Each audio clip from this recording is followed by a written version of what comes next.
అందరికీ నమస్కారం. నేను మీ సురేష్ యాదవ్. తెలంగాణ ప్రజలకి ఒక విజ్ఞప్తి చేయదలుచుకున్న ఈ వీడియో ద్వారా తెలంగాణ రాష్ట్రం కోసం పేగులు బయటపడేటట్టు కొట్లాడినటువంటి వ్యక్తి శ్రీ ఈటల రాజేందర్ గారు. ఒక 4-5 సీఎంలతోని ప్రజల కోసం కొట్లాడి సీఎంల మెడలు వంచి పనులు చేపించినటువంటి వ్యక్తి తెలంగాణ ఉద్యమకారుడు ఈటల రాజేందర్ గారు.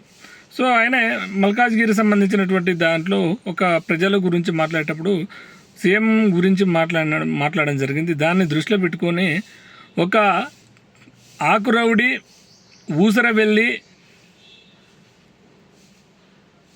ఒక పార్టీలో ఉంటూ ఇంకో పార్టీకి కోవట్టు చేసే వ్యక్తి జగ్గారెడ్డి. జగ్గారెడ్డి గురించి తెలుసు, సమైక్యవాది. తెలంగాణ ఉద్యమం జరుగుతున్నప్పుడు సమైక్యవాదం పట్టుకొని తిరిగినటువంటి వ్యక్తి జగ్గారెడ్డి గారు. పైరవిదారుడు. ఆయన భూదంద సెటిల్మెంట్ వీధి రౌడి కంటే ఎక్కువ జగ్గారెడ్డి గారు వ్యవహరిస్తారు.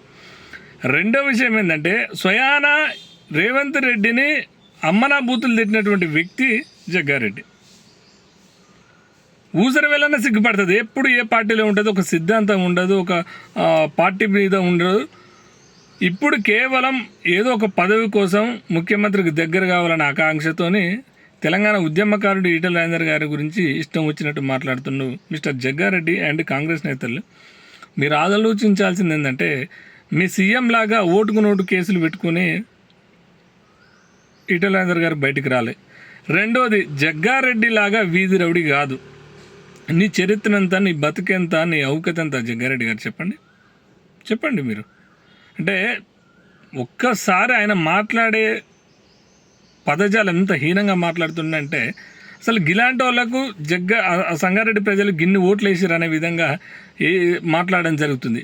సో నీ అహంకారాన్ని మల్చెక్కన పెట్టుకో జగ్గారెడ్డి. వెంటనే బేషరతుగా క్షమాపణ చెప్పాల్సినటువంటి అవసరం ఉంది ఈటల రాజేందర్ గారికి, తెలంగాణ ప్రజలకి. ఇప్పుడు ఈటల రాజేందర్ గారిని విమర్శిస్తే ఆ తెలంగాణ ప్రజలు విమర్శించినట్టు అవుతుంది. కాబట్టి బాజాప్తా కాంగ్రెస్ నేతలు దీని మీద చర్య తీసుకోవాలి. పిసిసి ప్రెసిడెంట్ జగ్గారెడ్డిని పార్టీ నుంచి సస్పెండ్ చేయాలి.